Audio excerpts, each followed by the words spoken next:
Secretary Blinken, dear Tony, welcome back to NATO. It's always great to see you here. And thank you for leadership. Thank you for your strong commitment to our alliance.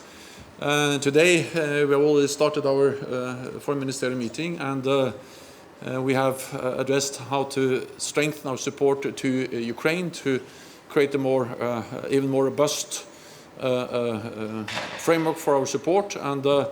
And I thank you for your strong commitment, your personal commitment, the commitment of President Biden to ensure that the United States continues to be a lead nation in supporting Ukraine. Burden sharing is always top on our agenda. When NATO made the pledge to invest 2% of GDP on defense back in 2014, only 3 allies met that target. Today, 2/3 of NATO allies are spending 2% of GDP on defense. That's significant progress, but of course we want more allies. We want all allies to be at 2%, and 2% is a minimum. So this is a message that I and we all convey very strongly as we prepare for the upcoming Washington summit. Then tomorrow we will also meet with our Asia-Pacific partners. And I think the war in Ukraine demonstrates how intertwined the security of Europe is with the security of Asia and the Pacific.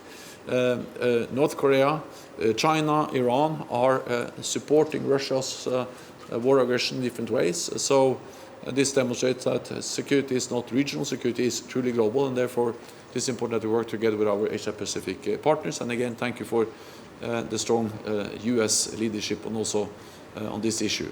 Then lastly, tomorrow we will celebrate NATO's 75th anniversary. We'll actually meet tonight at the Truman Hall, but also then tomorrow we will mark it here at the NATO headquarters. And then we will also mark the 75th anniversary at the NATO summit in Washington in July. Thank you for hosting the summit, and it will be a great summit to celebrate the alliance, but also to ensure that we continue to adapt and to ensure that NATO continues to be the most successful alliance in history. So, Tony, welcome. Always good to have you here.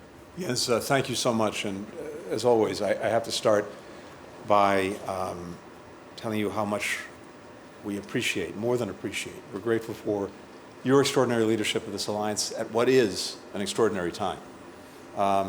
But as a result of that leadership, we have an alliance that we will celebrate in a couple of months in Washington for the 75th anniversary summit. An alliance that is stronger, bigger, and more united than ever.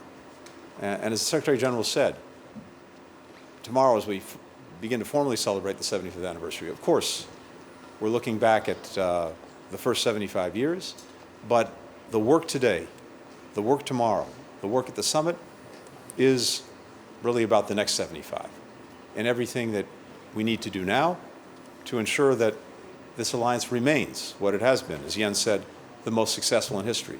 A defensive alliance with no designs on the territory of any other country, but with a determination to protect the territory of each of its members and to do it in a way that has been unique in human history.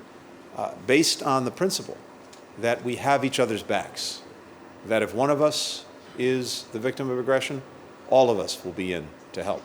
And that's the most effective way to actually prevent aggression from happening in the first place, and to create an environment in each of our countries where people don't have to worry about security in that sense, and they can make the most of their lives and reach their full potential. That's really what this alliance is all about. But it requires constant renewal, constant effort. It doesn't just happen by itself. And so the work that we're doing today to prepare for the summit, to ensure that everyone is picking up their share of the burden, to make sure that the alliance has the capabilities and the capacity to contend not just with the problems we've had to face over the last 75 years, but so many new challenges, some of which Secretary General alluded to, that we have to confront now, and to make sure that countries continue to do their part as well when it comes to helping Ukraine deal with the ongoing aggression from Russia. All of these things are front and center.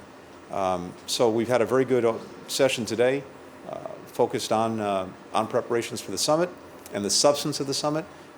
More to follow with Ukraine, with our partners, and with the ongoing work to strengthen our alliance for the future. But Once again, none of this would have been possible as effectively as we've seen it without the leadership of the Secretary General. Jens, thank you. Thank you. Thank you. Thanks, everyone. Thank you.